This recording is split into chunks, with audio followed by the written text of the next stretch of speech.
before we go any further, just quickly give me your bio and keep it exciting. Don't make it boring. All right, I'll try.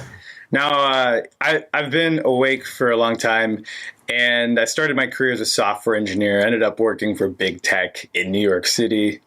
And then it all went down, right? COVID 1984. I quit my cushy job. I started working with activist movements, and I helped build the largest decentralized mutual aid network ever, which is called Freedom Cells. And during that time, people were activated. So I saw all the good stuff that they were doing, getting real money, eating natural, that kind of thing. But they were just being naive when it came to their technology that's walking around with them all the time. So I had to educate them. And that's been my mission for the past 5 years, educating people on privacy, open source tech that they can use to opt out of surveillance. I've got a blog on Substack, and I'm the founder and CEO of a privacy solutions company. Knowing what you know now, Hakeem, would you go back to 2019? I think that it was very important for, for it to happen the way it did, because it got a lot of people activated. And just for the record, I was awake to vaccines like way before that time. But when it happened, I was like, all right, this is happening now. Like, they might kick in my door and get me now. So I think that a lot of people were feeling that, and they were making moves, which ended up being a good thing. They had a plan, they were executing, which is great. And then, it took a few years and it kind of died down, and now we're back to where we once were. So I wouldn't go back to the way things were, because now, we all know where this is going. The Agenda 2030, it's not just like some nebulous out there kind of goal, like, the friend who always says they're going to go back to college or get their career in AI. No, it's like happening, and they're going to push until they reach that goal. So I think people need to realize that. And, what my work has always been about is solutions. We kind of all know the problems at this point. What are we going to do about it? And how can we push our lives forward to completely opt out from what they're putting out? I have found over the last few years that people are addicted to doom scrolling. They are consumers of fear. They'll send stuff around on Telegram and WhatsApp and just moan, never actually do anything. Yeah, man, and I think you know it best because you talk about a lot of controversial stuff, and yeah, people always have a problem with everything. They just kind of want to share how much they disagree with you, and that's totally cool. But we can just sit around here and disagree all day, or we can find a commonality and do something about it. And so, yeah, I've been reading your Substack, and I think you get it. There's nuance in everything. We don't have to agree on everything, but let's find what we do agree on. So tell me about solutions. What are you solving? Yeah, so one of the major things that I've discovered when it comes to something like digital ID, it's great that we can philosophically oppose it and be like, hey, I'm never going to comply to that. But if you're using a phone or a laptop that you don't have any control over, I've been calling them pre-hacked devices because they are, these big tech companies like Microsoft, Apple, Google, they could push software to your device. They can install apps without you knowing, without your consent. And you can't even remove them. Like, they have the power to do these things. So it's great that we oppose digital ID, but it's also going to require our personal infrastructure to resist in a meaningful way. Otherwise, here's what's going to happen. And here's what we saw during the pandemic as well, is that no one was downloading contact tracing apps. Like, just no one was downloading them. No one wanted to do it. Very small number of people. And then in some states, like in Massachusetts, Google and the Department of Public Health there, they just decided to forcibly install the apps on people's phones and turn on Bluetooth and turn on the health reporting. So that just happened overnight, right? So, I mean, that's kind of my mission with solutions, is to make sure people have technology that they can rely on. And this goes back to when this first happened. What was the first place we looked for people with common sense, people who were thinking like us? We looked online. That's where we found each other. We realized there's this massive movement on the planet. For me, too, as a software engineer, that's what I realized. Hey, this is the really cool stuff when we bring people together under a unified cause. So these tools, so our company, Above Phone, we have phones and laptops, but it's not like I advocate like you should be a techie and spend all your time on a laptop or phone. No, these are just tools that we use to build the world that we want in real life. And the technology can help us organize things and stuff like that. But it's not the master. We are the masters.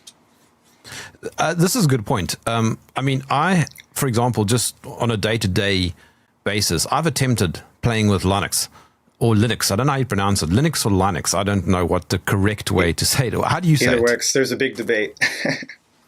Oh, okay. So, all right. Well, whatever.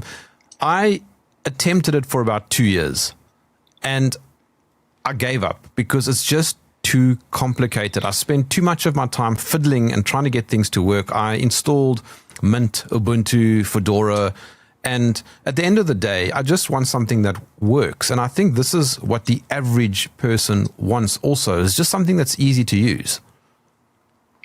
Yeah, you're not wrong about that. So I've been using Linux for close to a decade, and it does require a little bit of tinkering, or at least it used to.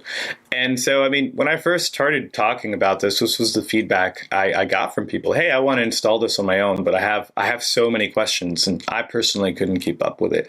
So, I mean, we started a company to try and make these things easier. We wrote our own Linux operating system. It's based off of something called Arch Linux. And the goal I gave my team was, hey, let's make something where you don't need to mess with anything. You don't need to open the terminal. You don't need to tinker. And we think we've accomplished that. And so you do need to make these things easier. But also Linux just lags a little bit because it's a bunch of volunteers trying to support thousands of different types of devices. They don't have, the manpower these big tech companies do. But what we found is eventually things do get to a point where they're usable and nice and easy. So, I mean, I encourage people to still try. What were the main hangups you were finding? It was just things weren't working, or? Well, it was a number of years ago, so maybe things are better now. But yeah, I mean, it was just compatibility and drivers and all that usual kind of stuff. And then I really didn't want to support Microsoft, so then I just resorted to Apple. Yeah, Apple does a really good job letting you believe that they're private, and they're like, the FBI asked for this, and we're like, no way, FBI, no, look at that, guys.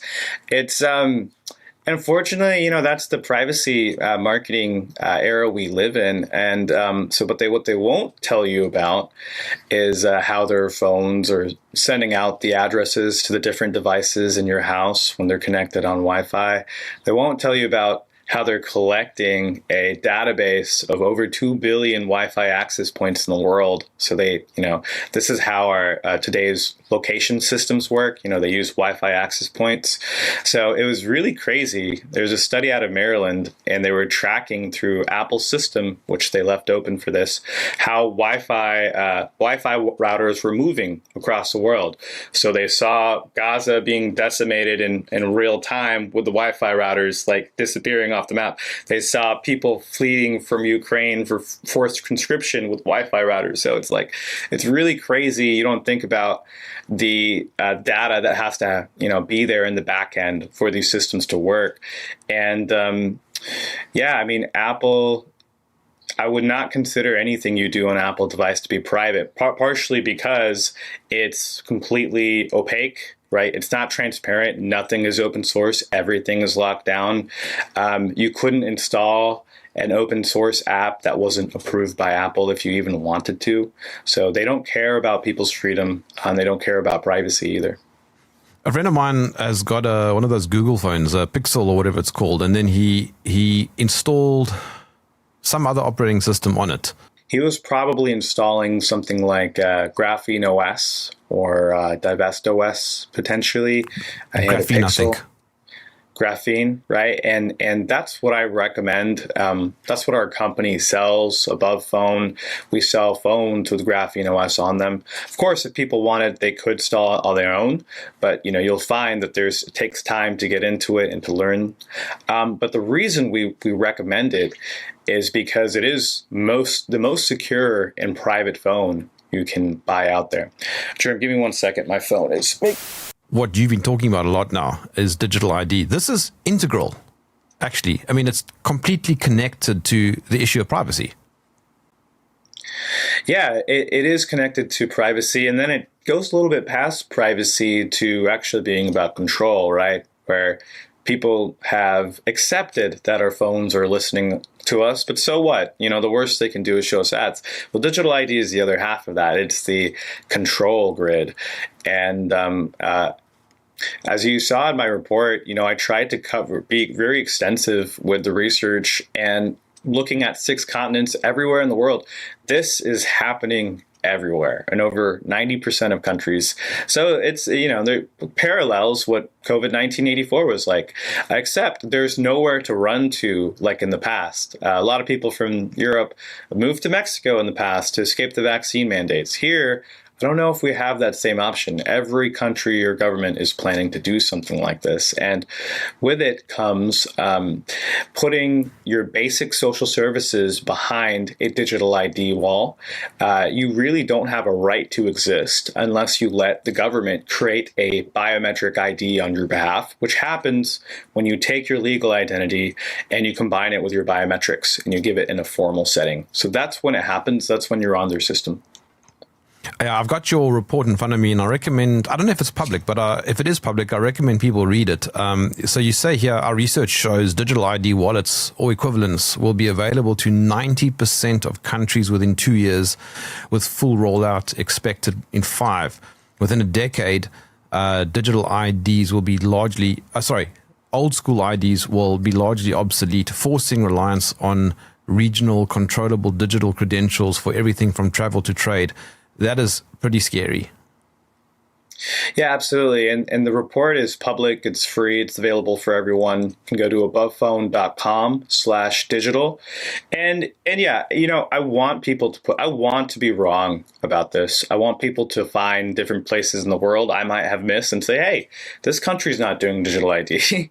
But from what I've found, there's one country next to the Amazon rainforest, Suriname, which is supposed to be a lawless country anyways, right? It's just kind of out in the middle of nowhere. There's 15 countries in Africa not doing digital ID. So, hey, that's something. But it's my country is. Your country is as well. Yes, the president, has said that that's going to be a main priority for them this year. For the G20. Right? Yeah, exactly. Right. So this is happening everywhere. And so there's a progression to get there, though. That I think that's really important, is that it relies on our consent. You have to be willing to go into the office or the setting or wherever and provide your legal identity with your biometric identity.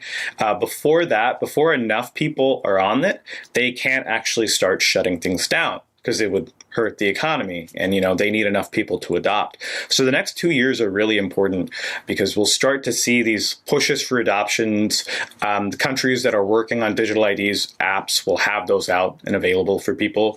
So you'll get to see that in the next 2 years, and we really need to resist. We need to have our own economic systems before that point. So I like to give people a timeline so they just can prepare and plan ahead.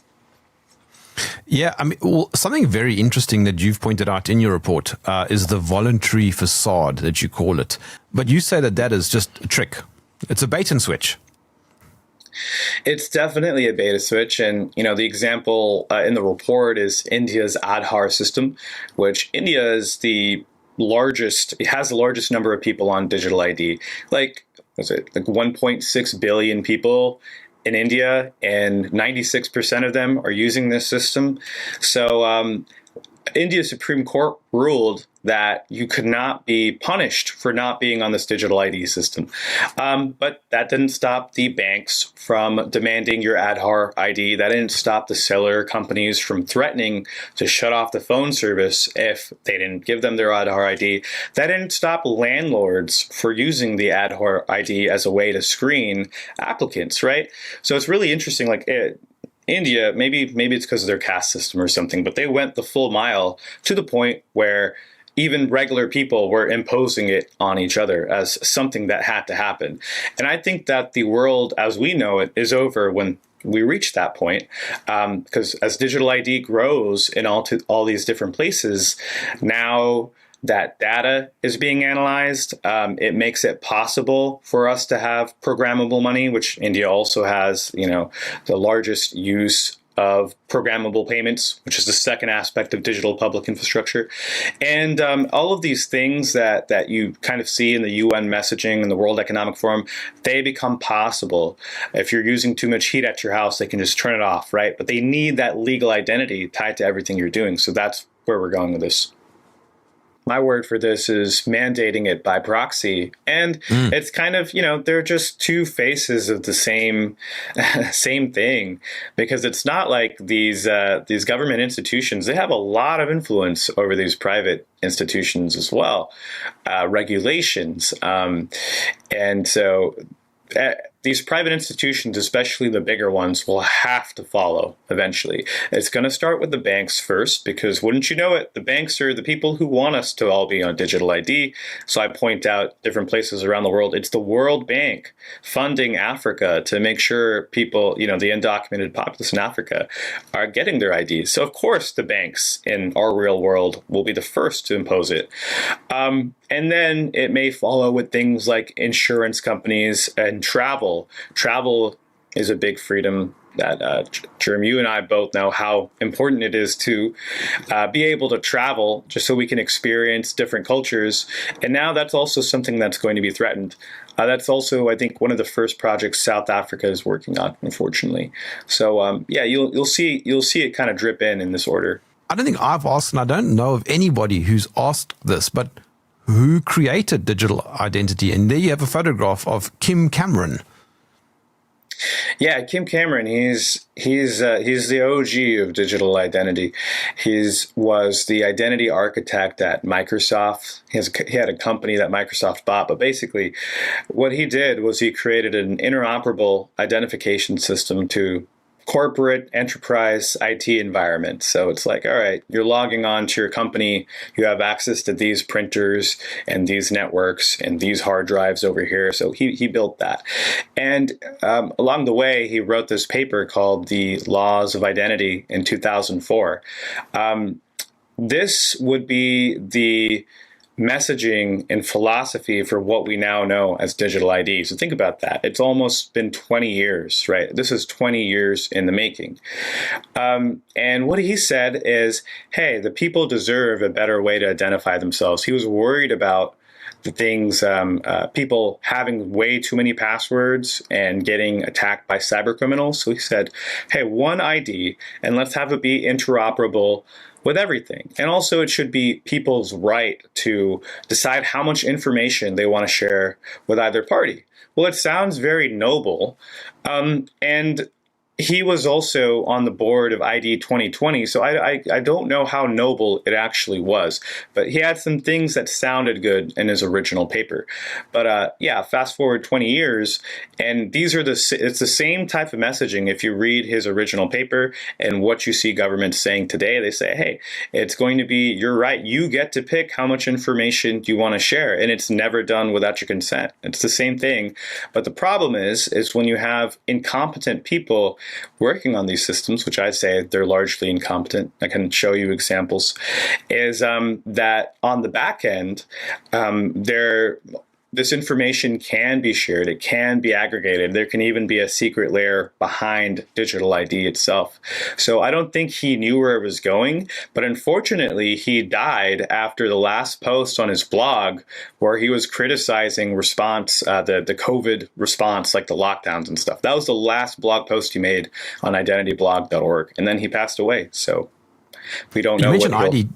Yeah, you mentioned ID 2020. Like, just about nobody knows what that is. I think it's been around, since 2016 or 2017 thereabouts. And it's a Microsoft, a Bill Gates initiative, isn't it? Yeah, it's one of the, it was one of the original founding groups to come together with big tech, government, NGOs, and start to work on these identity standards that we now know today. So there are two major tech specs in digital ID. There's the www verified credentials specification, and there is also the ISO specification or standard.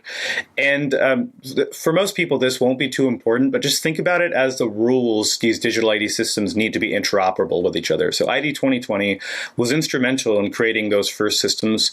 And now that they've tested it internationally, you've got to think about the impact. This is not just you sign up in your own country. Now you have to worry about South Africa. Now you have to worry about China. No, these systems are built to be interoperable. That's the whole point. So they'll follow you wherever you are. That's where we're going with this. So what is digital ID? Yeah, so I try to make a definition for it because it's hard to create it, but I've looked at Russia and China to see how they do their systems, and I've looked at the EU.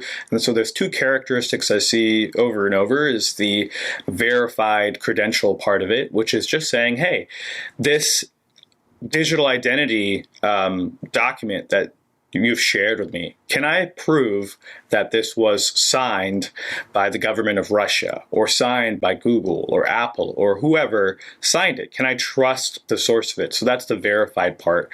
And that it's also used in a digital setting. So that might be through the web browser, but it could also be an app on the phone. It could also be in person using near-field communication or Bluetooth, right? There's different ways to send it. So that's the digital part. The other part that's important is the interoperability. And for some countries like Australia, they don't want at least for right now, their digital ID system won't work outside of the country. But inside the country, it is already being used for most government services, talking about your driver's licenses, or your, how you pay at the tax office. And it's going to quickly expand to social media. It's going to be available to other businesses to validate the identity of other people using a verification service. So it becomes interoperable. And that's the other piece. It could be interoperable domestically or internationally. So those are the two factors in digital ID. A question that I've been asked a couple times over the last couple of years is, but it's just your ID in digital form. Yeah, it is more than that. And so you can attach any sort of information you want onto a digital ID. You could have diplomas attached to your digital ID, and I predict within the next 5 years, you're going to get to start seeing digital diplomas as well. And if anyone's had to ever prove where they studied, it's a bit of a process. Now you're just going to have this document given to you by the university. That's just one example. You can tie any sort of information to your digital identity, where you live, what car you have. Voting, yeah, exactly. Whether you're eligible to vote, whether you have kids or they're adopted, you can kind of integrate them with one another. And so eventually it will become a thing that can have a historical log of everything you did in your life. Although I will say that, so with those types of things that might be attached to, because it's kind of like a credential, so it'll be minimal. You probably will have different credentials for things. And then also every time you use it, let's say at the grocery store, there will be kind of an interaction mechanism with your digital ID and what you purchased that day. And there will probably be like a subsystem, maybe a payment system or a credit source system, like you were saying, that's like, hey, here's your legal identity. Let's reference it with this historical record. It may not live exactly on the digital ID, but that's what this system enables being able to track you across everything that you do because it's all tied with your legal identity. Okay, but let me play devil's advocate. Why is it a bad thing? Yeah, and that's a good question to ask because at the surface, if you listen to what the politicians are saying, less paperwork, less lines at these offices. It makes it easier to pay taxes, right? These are things everyone loves. Being sarcastic, of course, but when you look at it, it didn't start to scare me until I looked at Russia and also China. And I just preface this with saying I don't think Russia, China bad and America good. I don't believe that. I think it's happening everywhere, and it depends. What flavor of tyranny do you want? You'll get it. Maybe in some countries you'll be able to eat and have a better life than others. It's totally plausible. But when I looked at Russia and China, I was kind of surprised. More with Russia, their digital ID system is already integrated into the CCTV cameras. So right now, they've got this war in Ukraine. They have a lottery for the draft to go to the war. Worst lottery ever. So you could get randomly selected. This happens through the digital ID. You get a notification from the government. You have 20 days to report in to your field office. What happens after 20 days? They pull you off the street. How do they know you're on the street? Because of the CCTV cameras in the Moscow metro, soon to be on the buses. They can recognize your face and tie it with your legal identity and send someone to come get you. So a lot of people over the past few years have been complaining about how Ukraine does this. They do it the old-fashioned way, where they just kidnap random people off the street. Russia's doing it the dystopian way. With China, China's digital ID system is actually, like, technically it's new, according to this definition I have. But they have these huge big tech companies which are their own form of digital ID. And so what we saw during the lockdowns is that these health passes that they had, which use some of the same technology as digital ID, could be turned off to restrict travel. We saw that with some of the bank protests. There's also this aspect of the social credit system in China, which I'm not an expert on it, but what I researched was the public dishonorable citizens website, which is crazy. It's public. You can go see who's on it, at least the records that are being added to it. And if you end up on this list, no one will want to work with you. You can't buy plane tickets. You'll actually have to end up going in person. So it becomes a way, this is the data exchange piece of digital public infrastructure, where all the information is shared. If you fuck up in one aspect of life, you could get sued, you could have a divorce, you could forget to pay taxes, something happens. It impacts all the other areas of your life. Also, if someone doesn't like you, someone who's powerful enough to influence the system, which is not that hard to do, it could cut you off from the rest of the world.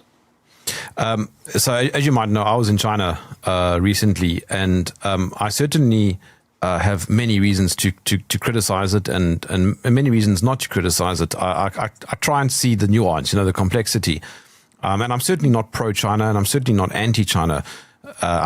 Why would I be? I'm South African. But I did notice no cash anywhere. Like I couldn't purchase anything without Alipay or WeChat. And everything, by the looks of it, is moving into WeChat and Alipay. Now, that is a form of digital ID, isn't it? Yeah, and I'm very excited to read your report on this. But yeah, from what I've seen, there is no point in having cash. If you have cash in China, they'll be like, what are you doing? Just use one of these two apps. And you could say that in their own way, Alipay and WeChat are a form of digital ID. Why is that? Because you sign in with biometrics. It's used for different things on the app, like authorizations. It's interoperable because there's this little app economy where third-party developers can integrate it with taxis, anything they want. So yeah, you could say it's a digital ID system in of its own. And what people should realize as well, like these two apps together, a staggering number of people use. It's like everyone, right? So imagine 1.8 billion people using these two same systems. Now, what happened recently was the Chinese government decided to say, all right, let's make it official. They came up with the cyberspace ID. And so now the cyberspace ID is another biometric. You enroll with your biometrics and you can use it to sign in to Alipay or WeChat or 80 other apps, right? So it's this final layer. They didn't really need it in the first place. They could have just gone through one of those two companies, but they decided, hey, this final layer, which if that's cut off, it'll impact everything. And of course, they've had for years, since 2015, like you have to use your legal identity when signing up to things online. So it hasn't been that far away from them. On my phone, for example, to access my banking app, it uses biometrics. I don't see that as a bad thing, because if somebody steals my phone, then they can't access my bank account. Yeah, it's you could argue that it's more secure because it's your biometrics. But let's move. You got to remember, like with cybersecurity, it's a cat and mouse game. Both sides are moving forward at the same time. What happens if your biometrics get stolen? And how hard is it to really do that in the first place? What happens if you lose your digital ID? Well, at that point, people can impersonate you. And there are safeguards written into the specifications, but governments don't have to adhere to the specification, right? It's a guideline. It's not like a blueprint or anything. So they can build whatever they want. And what we've seen is that these digital ID systems do get hacked. It happened in Aadhaar, India's Aadhaar. It happened with Estonia's system. And so if your biometrics get stolen, there's not really a way you can escape that, right? Someone has your biometrics. And in Singapore, it was one such case where their SingPass app was hacked, and they had about 3,000 different identities that were shared on the dark web.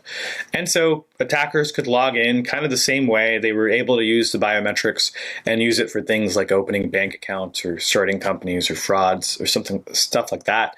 And that's the real danger here on a personal level, as biometrics are something that you can't get back very easily. So could you then make a counter argument and suggest that, well, it's a bit better if the biometrics are decentralized? Yeah, and you could, and there's a lot that can be said here. Kim Cameron actually talked about this. He was hinting towards this in his paper of something called a sovereign self-identity. And when he presented it to the UN committee, they hated the name. They hated the name sovereign.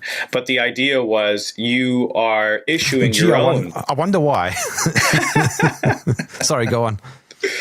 Yeah, right. This self-sovereign identity where you issue it yourself, and then you get to basically dictate it and show it to others and be in control of that information. That's not what we have with these digital ID systems. But you could make the case that there's nothing farther more than biometrics, and that it could be more secure. My problem is not with that aspect. It's the aspect with that mostly governments are responsible for its implementation, and that I don't trust the powers behind them to not abuse their powers, as we've seen over and over and over and over. And so I don't trust the systems that are out there to make our lives much, much harder. And it's also a system like, once you start to use everything with biometrics, you can't go back.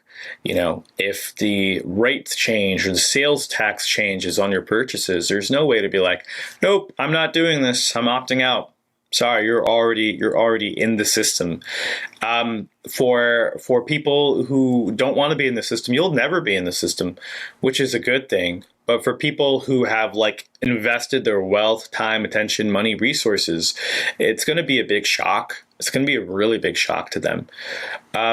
So look, I think potentially there's a way for biometrics to be used safely, but what's happening right now is not the way, and it's really dangerous.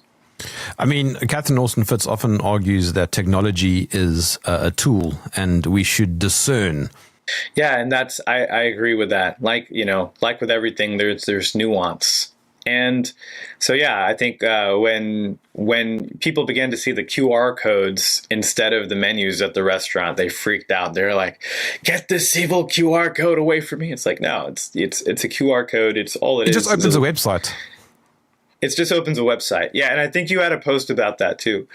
But people were actually scared, so it was interesting. But these are just tools, and you just have to be aware of how they're built and who has access to them and whether they have the capability to do this data exchange piece. which is, I keep bringing it up because it's a really important part of digital public infrastructure, right? This is a idea from the United Nations Development Program, and it wants to combine three pieces, of which digital ID is the first. So you need your legal biometric identity. Then you could have your unified payment system, which means payments tied to your digital identity. The last piece is data exchange. And that's the thing here. I don't trust the government with all of its access to data to not make my life harder if I start to put everything on their data exchange. But do you trust private companies more? No, because they've been co-opted by the government too. And I mean, you see that there's actually, you could argue that they're even worse than the government in many ways.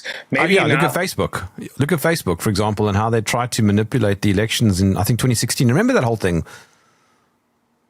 Yes. Yeah. And how they think they're above the law. It's crazy amount of the power these companies have because there's billions of people using their products. And so it's like, I call this like the network blast, where we have billions of people using your products and you can change how they use it all at one time, right? Rolling out a software update. So Google and Apple work together on contact tracing.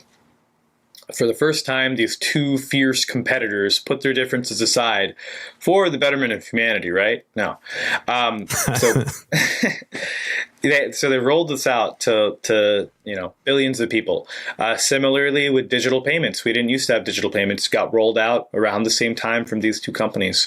So we really have to be careful. They have their own agenda, and really they serve the interests of the government. They kind of need each other, this public-private partnership. I love that you've dropped in the UN a few times, because right now, what is driving me up the wall is the G20 is about to happen here in South Africa, as you might know, and part of the agenda is discussing a multipolar carbon economy, which directly links to digital ID and social credit scoring. But why I'm getting so annoyed by the whole thing is that my fellow South Africans are so intensely focused on race and race issues that they're completely forgetting, because Trump announced that he's going to boycott the summit, and then I think Argentina's president did the same, which is great. I think it should be boycotted. But they're focusing on racial conflict rather than the G20 itself and what it's attempting to do.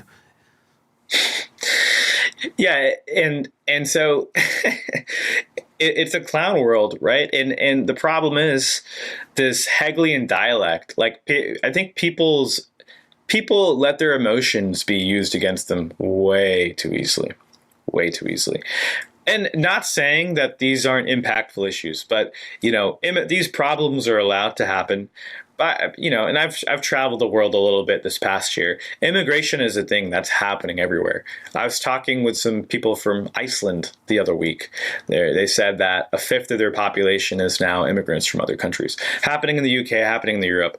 It's being weaponized, and so that people like Trump and Milei can come along and say, this is such a problem, we're now going to need biometrics at the border. So the problem, reaction, solution that we all know about is happening. And it's important to keep sight of the real issues on all this, right? Which I think digital ID is definitely one of them. I think the immigration issue is really important as well. But it's not something that you can pitch the government, do something about this. And then they're like, okay, we're going to deport a few people. No, it's like, if these people are here and if you can't get rid of millions of people, what's the next best thing to educate and integrate them on the ways of life there so there can be harmony? That's what I personally believe.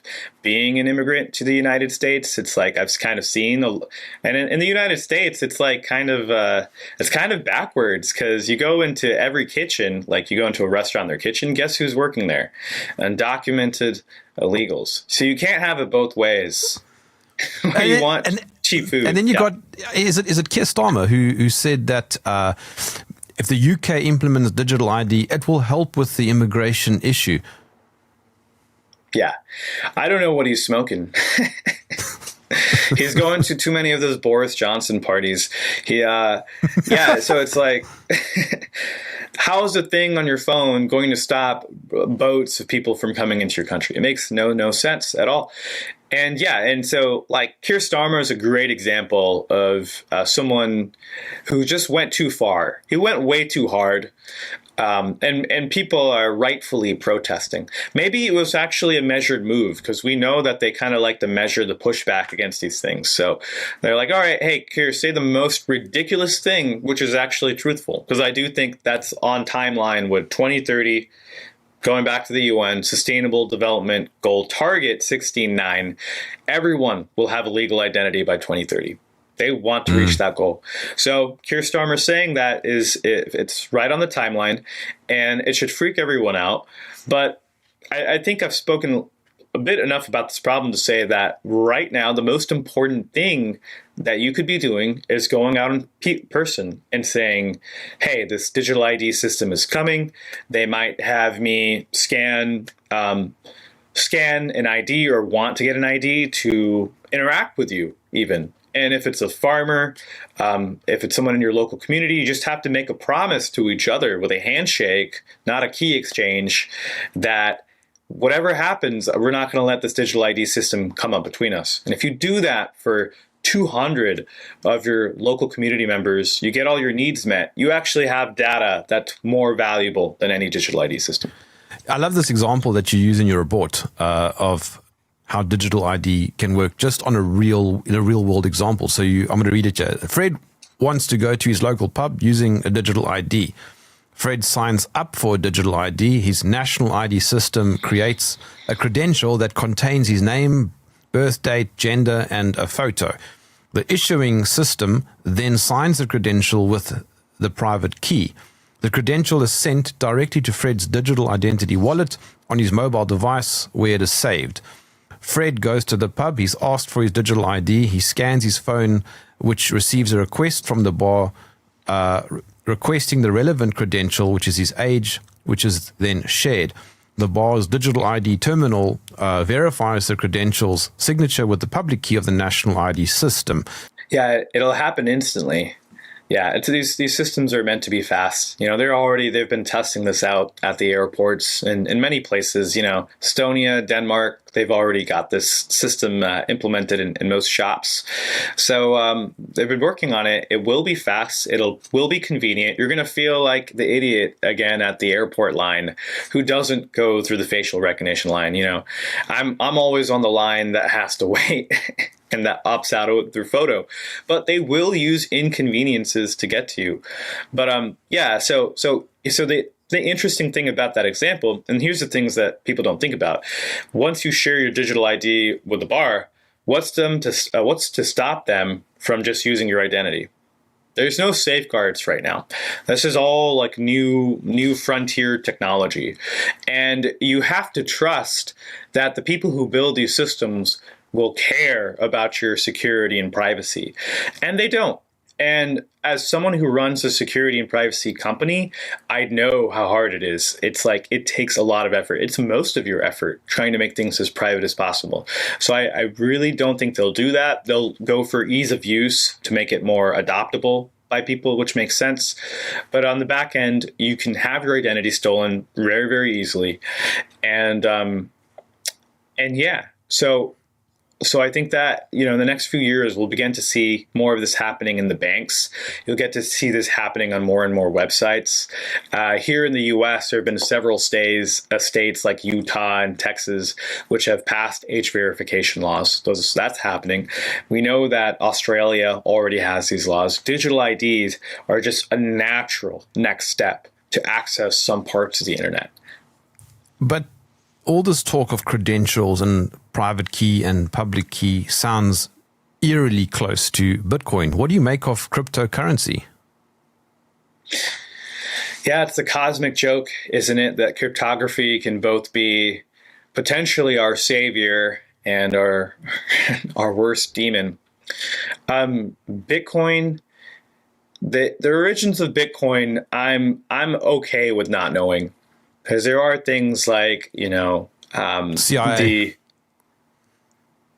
Yeah, like the SHA-256, and which is the crypto suite for Bitcoin, and that being created by, I forget what it is, like NIST, National Institute for Standards and Technology, which is, closely related to the CIA, or sorry, the NSA.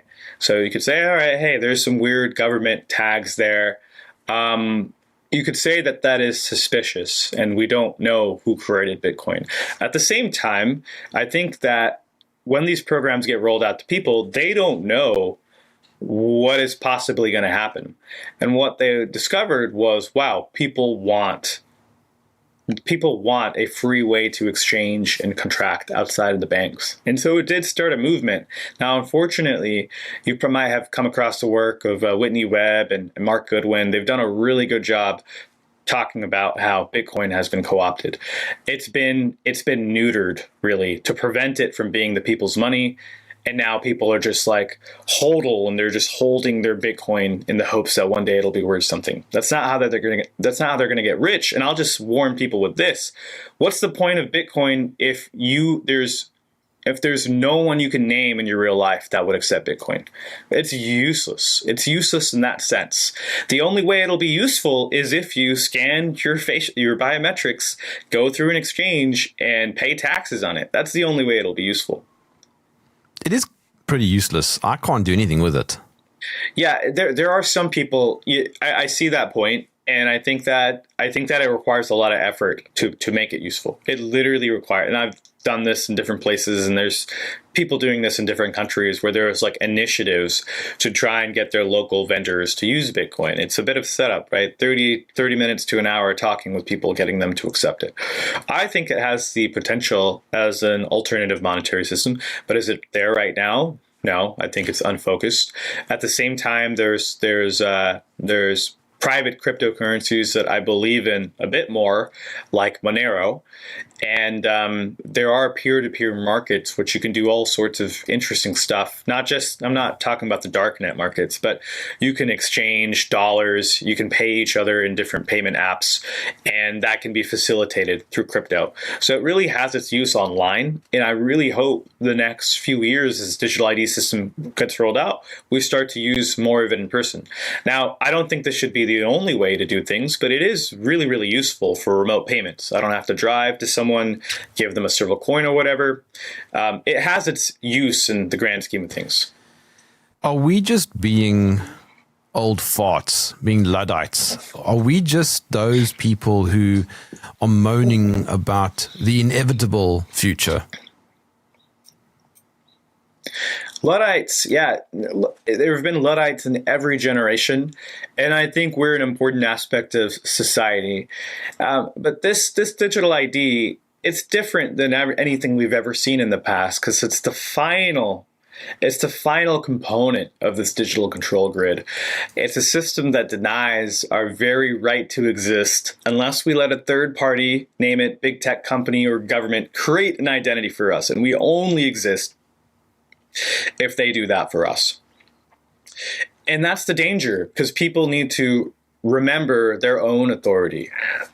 They have authority over their own lives. They can even impact their other people's lives. They can impact their communities. So I think that all of these things are important. Like knowing your identity as a Luddite means that you know what values you stand for. And the next few years will make that really obvious what you stand for. You can either stand for complaining about the world and doom scrolling, or you can get off your ass and do stuff in the real world, which is what I advocate for. And I know it's what you advocate for too. So I think, yes, be a Luddite, but also don't shoot yourself in the foot if there are tools that can help you along the way. What are some things that you recommend? Right now, I think that everyone should be using a de-Googled phone and a Linux laptop. And so my company, Above Phone, we have de-Googled phones and Linux laptops. We're not the only game in town. I highly encourage people to install it on their own if they know how. I've got resources and guides on takebackourtech.org. Also on my Substack, tbot.substack.com. And the reason is because these devices aren't pre-hacked. No one can install something on it without your knowledge. Unlike a Windows computer, which you have to scan your face to get into it. You don't have to, but it's one of the ways. You use your fingerprints. There's AI on every aspect of the computer that's analyzing everything you do. And you don't have any choice. You have no personal choice or freedom to opt out of updates. You are along for the ride, and Bill Gates is running the train. So same thing with your phone. Everything I mentioned when it comes to your phone is the same issues. Apps can be updated without your knowledge. Things can change. Oftentimes I tell iPhone users, hey, go look at your setting. Look, here's this setting that has began scanning all the photos on your phone already with AI. And they're being added to a massive landmark database that Apple has, right? So you don't have control of your phone, really. So we've been encouraging people to use de-Googled phones for about 5 years, and we think we have pretty much all the important things figured out. So navigation, there's tools on our phones that let you navigate without even being connected to the internet. You can download a map of the world in real time, and you have that map, and then you can put your phone on airplane mode and get turn-by-turn navigations, because turns out GPS is a passive system. Your phone is listening to radio waves. It's not actually needing to send anything out. Similarly with YouTube, there are ways you can watch YouTube privately and download the videos directly to your phone, right? This is transforming our relationship with technology. So if you want to learn more about that, I have a webinar that I did. You could go to learn.abovephone.com, where I just go over everything the phone and the laptop do. And I think this is a really important way to opt out of digital ID. Because, again, if you use a pre-hacked device, it could just be imposed on you one day. The cameras are definitely running and have gone over your face, and it might even become required to use a device at a certain point. You can download maps of your area, and then you're saying you can turn your phone onto airplane mode and still use Google Maps.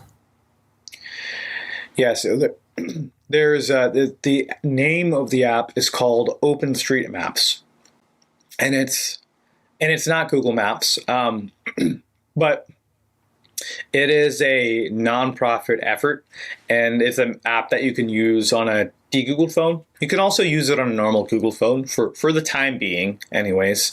In 2 years, Google is imposing new rules, and we can talk about that.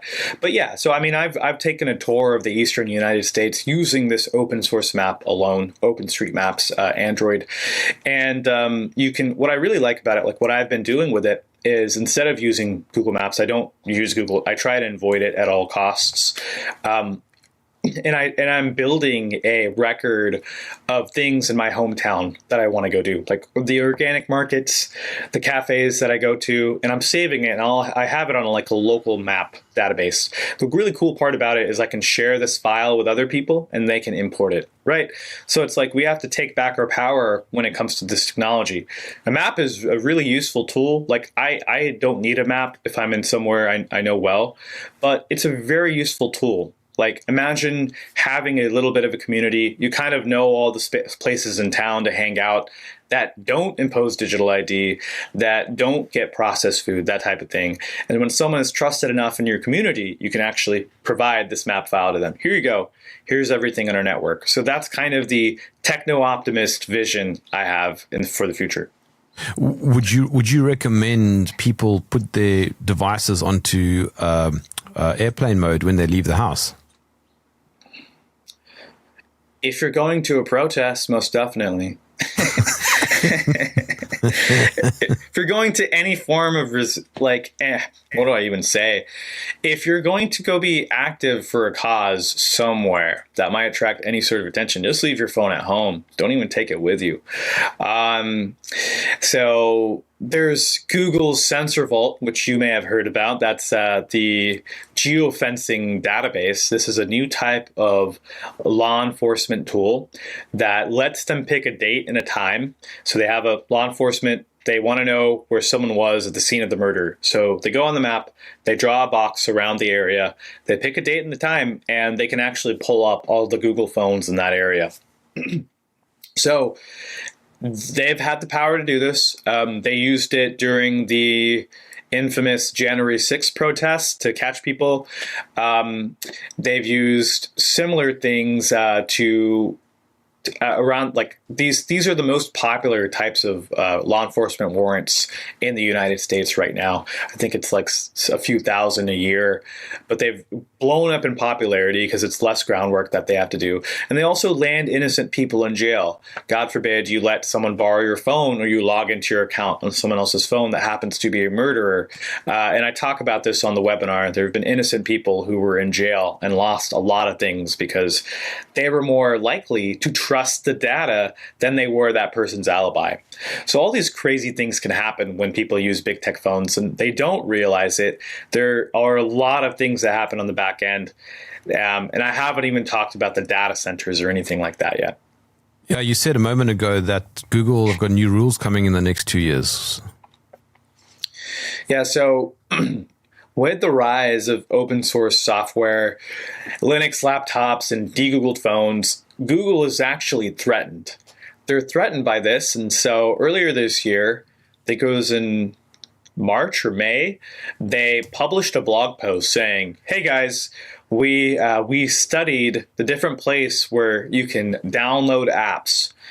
To provide some context, if you use an Android phone, you can install an app from anywhere. They're called APK files, and it's an app you can install on your phone. You can get it directly from the developer's website. So if you use maybe a web browser or a search engine, you might realize you can download it directly from their website. It's not like that for iPhones. They can only download things through the App Store, right? So Google had this freedom, and it allowed for this community to develop of people building free and open source apps where the code was transparent so you could see that there was no tracking in it. And this is too popular now because YouTubers are talking about it, people are talking about it, people are using it. And now this community has grown so big, Google says, all right, we got to lock this down. And what they're doing is by 2027, they will make side loading, installing apps on the side, impossible for anyone who uses a Google phone. That goes for Google, Samsung, Chinese brands like Xiaomi, OnePlus, anything that is licensed Google operating system, they won't be able to install the rest of the apps that are already sitting out there. So it creates this digital wall between us. And it sucks for them. It sucks for people who use big tech phones because it's not for the people who use de-Googled phones. It's for the people who use big tech phones. When I was in China, I saw what Huawei. They've now developed their own operating system and their own apps, and they've developed an entire ecosystem. What do you know about that? Yes. It's the battle for app stores. This is crazy, but Google can bully multi-billion-dollar companies around. It's actually really cool to learn about this. But basically, what you see is Google has these malicious or exploitive licensing agreements. Hey, you want to use the Google operating system on your phone and get all the benefits that it comes with? Okay, that's great. But you must only use the Google Play Store. You can't market your own Play Store. You can't pre-install these certain apps on the phones, like Epic Games, Fortnite. That was a whole controversy. So Huawei has probably been dealing with these issues under Google, and they've decided, all right, we don't want to deal with this. We don't want to continue to offer Google Play. We want to build our own ecosystem. So now they are launching this alternative, and I'm not sure how it's going to go. They'll have to work something out with Google to at least be able to run there's called Google Play Integrity, which is a check to make sure it's a licensed Google device. So they'll need that because a lot of apps around the world will require this. But if they don't get it, which they might not, because China has, so much going for it, and so much like people who are dedicated to it. If it just works with Chinese apps, I'm sure that's all right too. So yeah, big tech companies are starting to realize that they shouldn't be bullied by Google. There's also some antitrust rulings in the EU that have pushed Google further back. What would your nugget of wisdom be? Yeah, so you have about 2 to 3 years before this starts becoming real, and it starts to impact your life on a day-to-day level. If you're in the EU, it'll happen sooner. If you're in the United States or Mexico, it might take a little bit longer, but it's happening. Wherever you're at in the world, it's happening. And you cannot let it get to a point where most people are using this digital ID system, because then there's no point for them to continue adopting, and they will put the walls up. So imagine one day you get a notification from your bank saying you don't have a digital ID, you can't access your funds.